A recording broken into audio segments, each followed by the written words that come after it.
pemuda-pemuda NU ini bertransformasi, jadi berubah.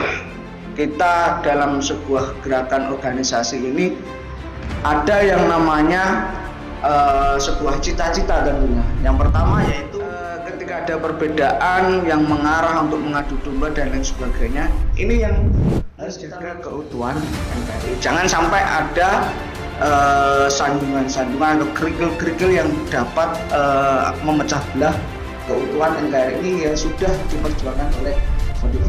Hari ini kita harus menjadi pelayan umat. Kemudian yang paling penting adalah Ansor ini adalah saking milenial. Kenapa milenial? Kita eranya di era digital. Kita harus melek digital, literasi digital. Indonesia itu ya Ansor. Kalau boleh saya katakan lebih ekstrim lagi, miniatur Indonesia adalah Ansor. Organisasi besar. Departemennya ada semuanya. Miniatur Indonesia itu adalah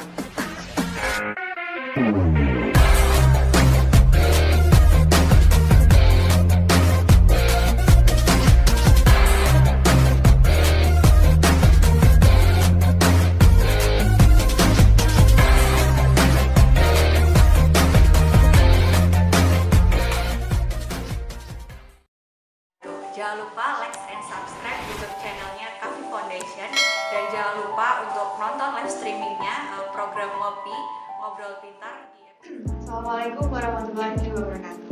Waalaikumsalam warahmatullahi wabarakatuh. Selamat pagi, salam sejahtera bagi kita semua. Kembali lagi di live Ngobrol Pintar di episode ke-7.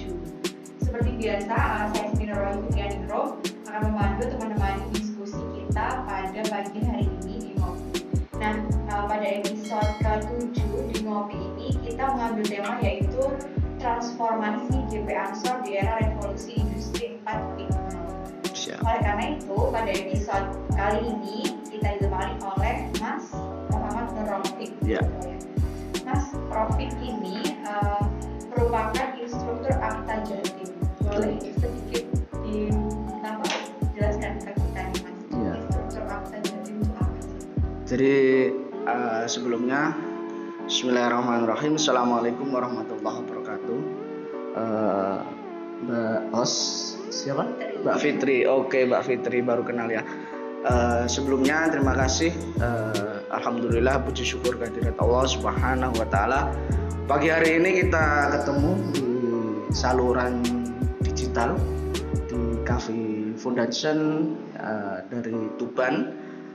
Perkenalkan, saya Rafiq, seperti yang disampaikan Mbak Fitri tadi. Jadi saya salah satu anggota dari tim Ansor Cybertruck Academy, instruktur di Jawa Timur bersama Ketua Habib Mahdi Al-Khairad. Beliau dari Pasuruan. Kemudian ada juga rekan saya, sahabat saya yang dari Tuban, sahabat Ulil Arham. Kemudian yang dari Malang ada Mas Zulham, ada sahabat Winadi, sahabat Furqon, dari Pasuruan juga sahabat Isom, dari Pacitan ada sahabat siapa? Jadi ada beberapa struktur. Dari Pasuruan juga ada Kang Zulkarnain, dan saya mohon izin untuk Ketua PW Ansor Jawa Timur, Gus Syafi. Kami mewakili dari tim Akta Jawa Timur untuk bergabung dengan Kafi Foundation dalam acara talkshow pada pagi hari ini. Yang kedua, sholawat serta salam kita selalu aturkan kepada beliau junjungan kita Nabi Muhammad SAW. Semoga kita selalu mendapat syafaatnya, bukan hanya di dunia, tapi nanti ketika di akhirat. Jadi gini, Akta Jatim ini adalah sebuah pengkaderan yang dilakukan oleh Ansor Jawa Timur dan diinisiasi dari Ansor Jawa Timur untuk dunia. Jadi gitu. Berarti kantornya di Jawa Timur apa juga? Kantornya di Jawa Timur. Satu atap dengan kantor PW Ansor Jawa Timur. Berarti Mas Rafiq ya sebenarnya. Ya. Ini juga tergabung di GP Ansor Tuban juga. Di GP Ansor Tuban juga sebagai sekretaris bidang informasi. Ya. Mas Rafiq kesibukannya apa nih akhir-akhir ini? Saya kesibukannya sejak 2016 sampai sekarang berkutat di jurnalistik di blogtuban.com. Sebelumnya saya sebagai reporter, kemudian sekarang dipercaya untuk mengelola konten digital oleh perusahaan seperti itu. Aslinya Mas Taufik Tuban? Saya Tuban. Ya tadi kembali lagi ya ke tema kita yaitu transformasi GP Ansor di era revolusi industri 4.0. Ya. Nah, GP Ansor ini kan merupakan gerakan pemuda Ansor yang mana GP Ansor ini sebuah organisasi kemasyarakatan pemuda di Indonesia yang berafiliasi dengan Nahdlatul Ulama. Siap. Nah, boleh diceritakan ke kita atau disampaikan kita sharing begitu mengenai sejarahnya GP Ansor yang mana dulu dan sekarang. Oke. Jika kita melihat kondisi gerakan pemuda Ansor di Indonesia ini tidak jauh dengan NU kayak gitu. Jadi kalau dulu itu kita ini dipandang sebagai kader yang kampungan, kemudian sarungan, hanya menghadapi konflik, konservatif, tidak mau berkembang, semaunya sendiri. Itu dulu.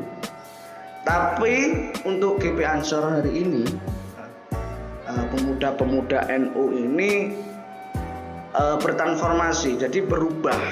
Kita dalam sebuah gerakan organisasi ini ada yang namanya sebuah cita-cita tentunya. Yang pertama yaitu menjaga NKRI. Bisa kita lihat beberapa peristiwa sejarah organisasi yang paling getol untuk mempertahankan NKRI yaitu adalah Ansor dan NU. Nah, tadi kan untuk mempertahankan NKRI, Iya. nah itu reaktualisasinya itu Iya. apa gitu yang perlu diperkuat oleh GP Ansor? Ya artinya kita jangan sampai meninggalkan yang namanya moderat. Maksudnya moderat ini gimana nih?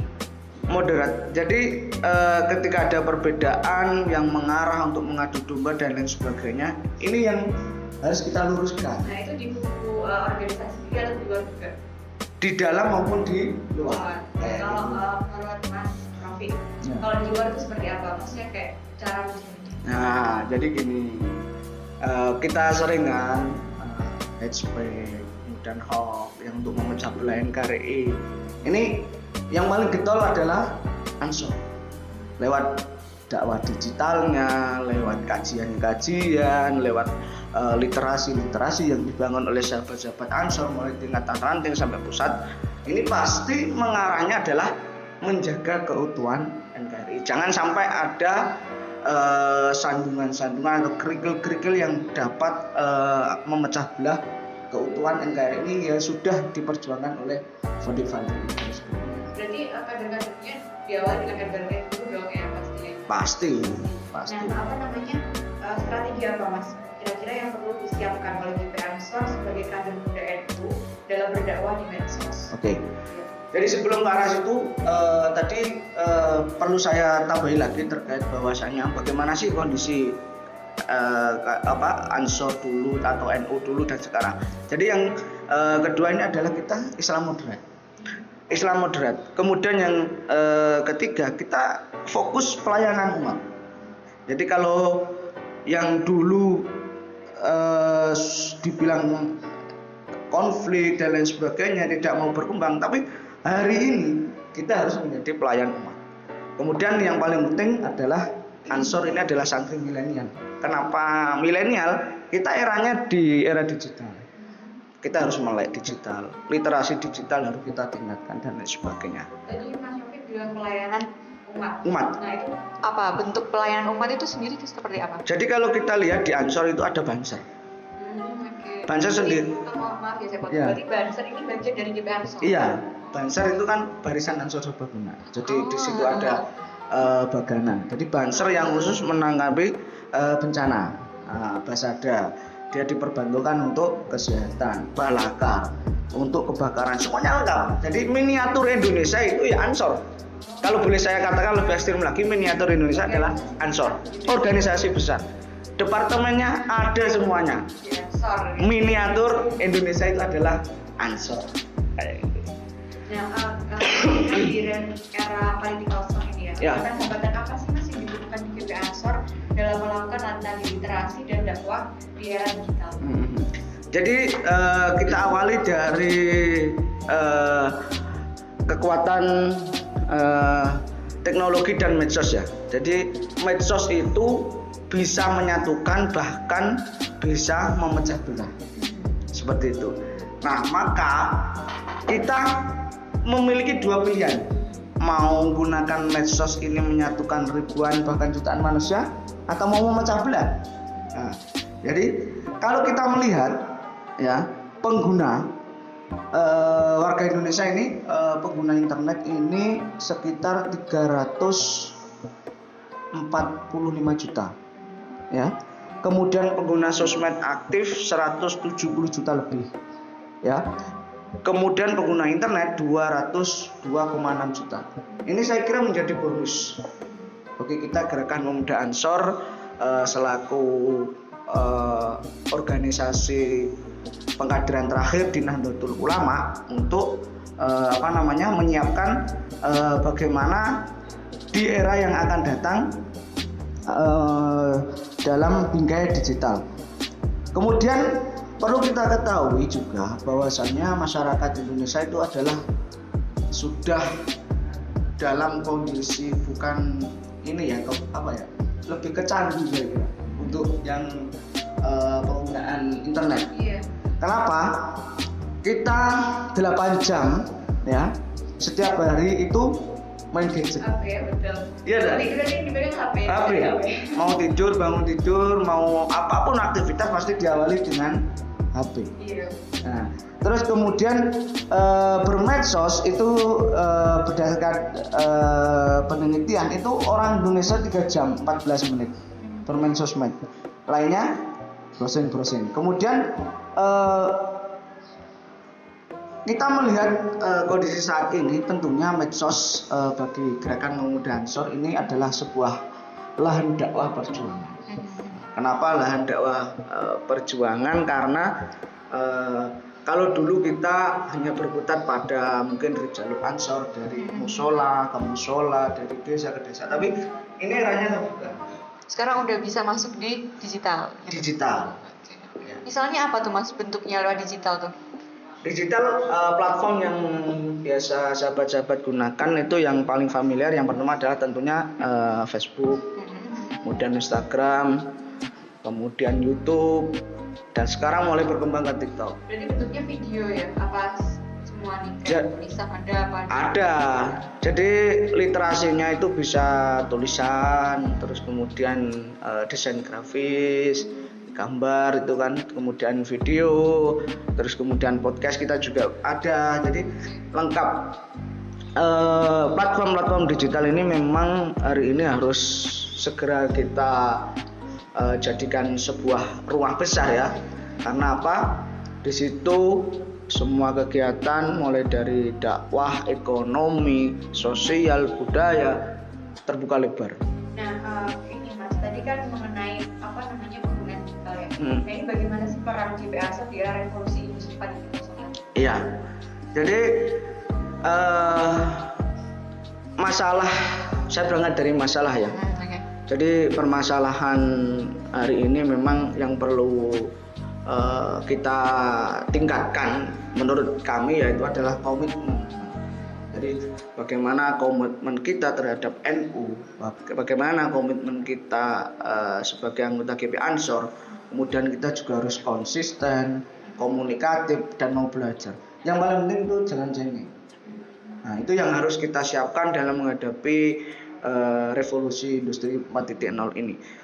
Kayak gitu. Nah, tapi Mas Rofiq kan di dalam tadi kan ini penjelasannya di faktanya, di lapangannya kan tidak seperti itu. Ada kendala-kendala. Iya betul. Apalagi melihat maraknya dakwah yang menyesatkan di medsos gitu kan, semuanya itu ditampung gitu loh, tanpa ini benar apa enggak gitu. Nah, ini gimana sih gitu?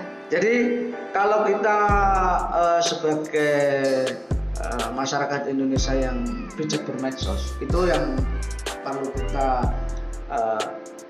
awali adalah saring. Itu paling penting. Share sebelum sharing. Saring sebelum sharing. Nah, jadi jarimu harimaumu. Kalau dulu itu mulutmu harimau, sekarang jarimu harimau. Jadi bagaimana sih caranya kita tahu bahwasanya oh ini informasi benar, ini informasi tidak benar. Ini harus selektif. Ini saya mau nanya nih, yang saat inilah sekarang kan tahun baru ya. Betul. Dan sebelum tahun baru kan kemarin ada Natal, perayaan Natal. Nah itu kan banyak sekali tulisan-tulisan yang memperbolehkan dan tidak memperbolehkan untuk mengucapkan Natal. Nah menurut Mas Rafiq sendiri itu bagaimana sih? Jadi kalau kita lihat Gus Menteri aja juga mengucapkan, betul. Kita sebagai kadernya tidak usahlah berdebat saja. Itu justru akan memecah belah kita dengan saudara-saudara kita yang non-muslim. Jadi kalau logikanya gini aja, kalau saya sih lebih hubungan secara manusia saja. Jadi kalau terlalu diseret-seret ke sara, saya kira kurang baik juga. Karena sejak awal GP Ansor adalah menjaga keutuhan kayak gitu. Nah, gimana sih RSA itu kan organisasi yang sedangkan organisasi Ansor ini kan sudah lama sekali. Nah, gimana sih Mas GP Ansor ini mampu mempertahankan eksistensi dirinya, gitu, mampu mendorong percepatan mobilitas sosial di era 4.0? Iya, jadi sebetulnya GP Ansor sudah seringkali menyuarakan Ansor harus masuk, Ansor harus siap, dan Ansor selalu siap menghadapi era digital. Ya, jadi saat ini literasi digital ini harus mulai kita kuasai. Kita sudah sering mengadakan beberapa pelatihan, tentunya dari tingkatan ranting hingga tingkatan pusat. Itu setiap pengkaderan pasti ada materi-materi terkait digital. Yang pertama yaitu literasi digital, kemudian bagaimana caranya membawakan sebuah dakwah atau ajakan secara digital itu sudah kita siapkan. Tentunya bersama piranti-piranti, kemudian alat-alat Ansor ini sudah modern. Jadi Ansor hari ini bukan Ansor yang dulu itu nyata. Jadi kita sebagai kader Ansor itu tidak boleh gaptek lah istilahnya. Dan itu sudah kita lakukan beberapa kali, mulai dari pelatihan desainer, pelatihan menulis, kemudian pelatihan jurnalistik, kemudian pelatihan database. Kita juga sedang menggodok database di Jawa Timur. Pelatihan ini diikuti semua kader apa semuanya? Apa gimana nih? Yang sudah kita lakukan yang 2 kali itu seluruh pimpinan anggota dari pimpinan cabang perwakilan se-Jawa Timur. Jadi ada madrasah cyber yang kita gelar di tahun 2021 kemarin. Alhamdulillah tuntas untuk seluruh kader Ansor perwakilan dari pimpinan cabang se-Jawa Timur ini sudah mendapatkan kurikulum terkait cyber ini. Jadi mulai dari desain grafis, kemudian ada gerakan medsos, terus kemudian jurnalistik, web developer, kemudian database. Ini sudah kita siapkan semuanya. Jadi insya Allah di tahun 2022 ini implementasinya menuju ke tingkat kecamatan dan tingkat desa. Oke, ini tadi berbicara seperti itu ya Mas. Terus ini yang saya mau tanyakan nih ya, gimana sih pendekatannya gitu ke pemuda, biar pemuda tuh bisa join atau bisa gabung di organisasi GP Ansor ini sendiri gitu loh? Ya, jadi yang pertama ini Ansor ini harus memiliki jiwa intelijen tinggi. Nah, ya, kader Ansor harus mempunyai mental intelijen tinggi secara alamiah. Ya, jadi kita tugas-tugas intelijen itu kan masuk, tapi tidak terasa. Jadi mulai dari berbagai kalangan kita dekati, kita tawarkan bahwasanya ini loh Ansor. Ansor itu modern. Ansor bukan kaum sarungan saja, tapi kita sudah di Ansor itu ngomongin soal digital, oke. Ekonomi, oke. Apalagi tentang keutuhan NKRI. Itu sudah dari forum ke forum ini yang sering kita sampaikan ke masyarakat. Jadi bahkan di Ansor itu memiliki kewajiban kaderisasi setiap pimpinan anak cabang itu 1 tahun minimal 2 kali. Karena biasanya kan BP Ansor identik dengan anak pondok gitu kan. Iya. Ya kan biasanya. Berarti ini sudah enggak ya Mas? Sudah enggak lagi. Sudah enggak. Berarti semuanya ya. Semuanya. Ya, oke. Berarti selama ini berapa persen sih Mas GP Ansor yang eksis di medsos untuk menangkal gerakan Islam ekstremis? Waduh, kalau persentase boleh dikatakan kita di angka 90 ya. Karena kalau kita contoh aja browsing di Instagram, kecamatan mana yang tidak memiliki Instagram? Bisa dicek di Indonesia, saya kira. Udah bisa semua ya sekarang dicari. Ketik aja. Ansor kecamatan mana? Dan ini sudah di breakdown sama sahabat-sahabat ya. Artinya terutama Jawa Timur. Saya ngomong Jawa Timur ini sudah sampai tingkatan ranting saya kira. Tuban.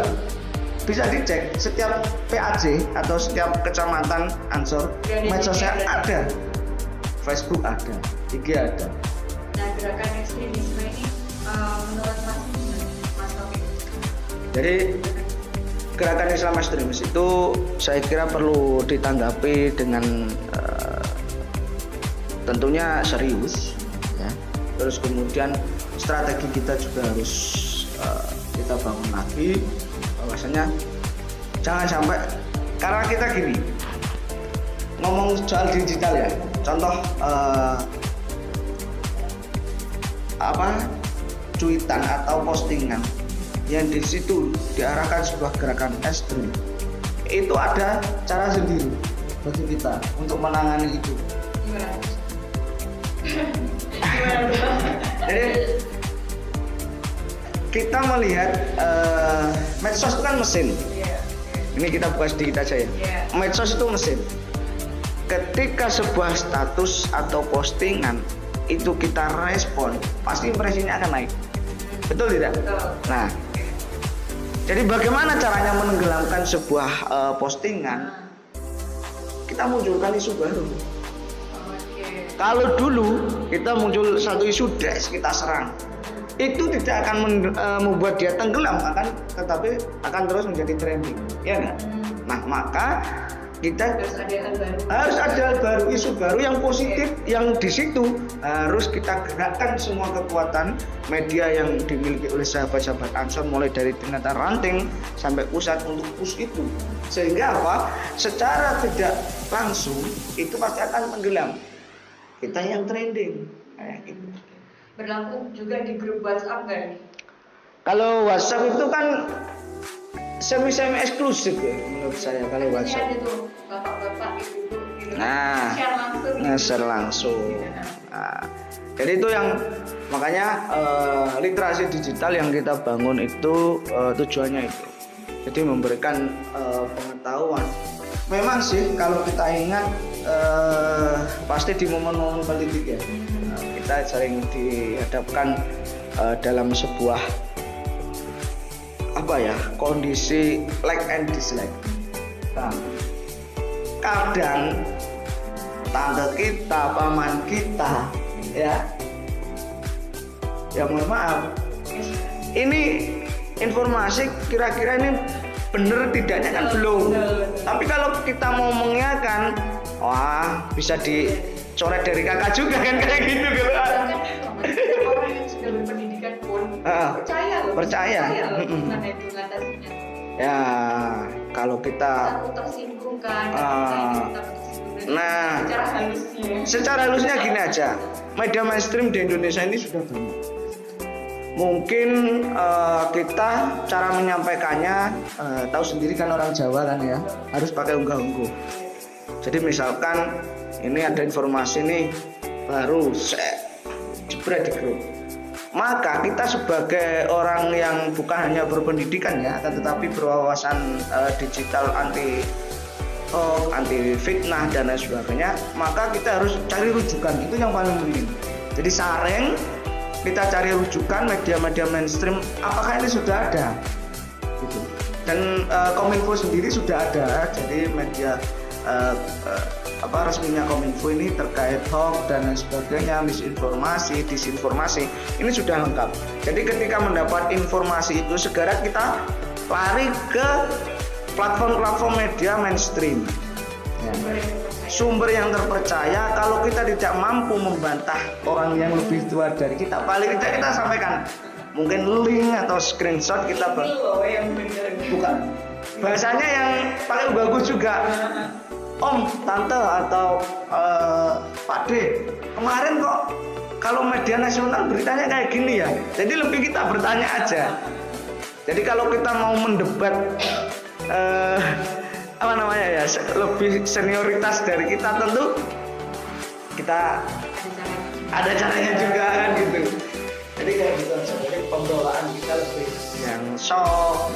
Dan yang paling penting bagaimana caranya orang itu bisa menerima. Gitu aja. Informasi yang benar, informasi yang bisa mencerahkan, bukan mencaci.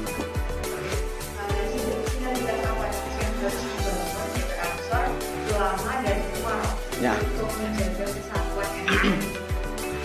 Jadi tradisi pesantren masih kita pakai. Santri harus nurut sama dia. Itu di Ansor masih kita hukumin sekarang. Terus kemudian Ansor ini juga harus berkolaborasi tentunya dengan Umaro. Kalau kita lihat anak-anak muda, potensi Ansor ini mulai dari tingkatan ranting sampai pusat ada.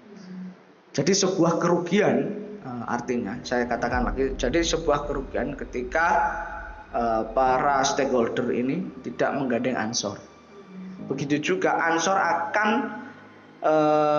selalu siap dan Ansor selalu bersinergi dengan siapapun yang di situ tentunya demi kemaslahatan bersama, demi kemaslahatan organisasi, demi kemaslahatan NKRI dan Jamiah Nahdlatul Ulama. Apa sih yang harus kita lakukan sebagai kader terakhir ya di NU? Tentunya kita mengawal bagaimana dakwah kiai kita. Kalau di era digital kita menjadi penyambung informasi, penyambung dakwah dari konvensional ke digital. Itu yang pertama. Kemudian untuk pemerintah, tentu Ansor juga memiliki sebuah program ya. Dan pemerintah juga punya program. Ayo kita bersinergi membangun masyarakat di wilayahnya masing-masing. Jadi kepala desa bisa kerjasama dengan sahabat-sahabat yang ada di ranting. Bapak camat atau ibu camat bisa dengan pengurus yang ada di PAC.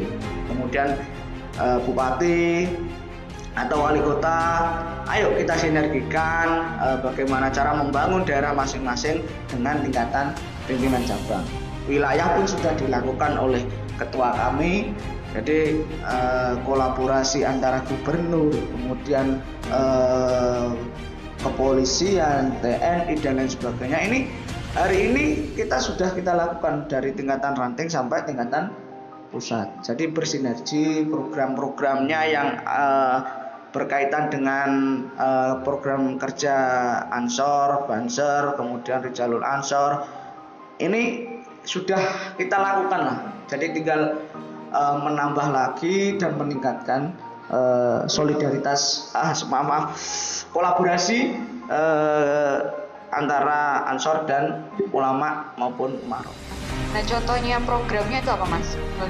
Jadi contoh program yang sudah kita lakukan dengan pemerintah provinsi yang Jawa Timur ya. Ini terkait sosialisasi.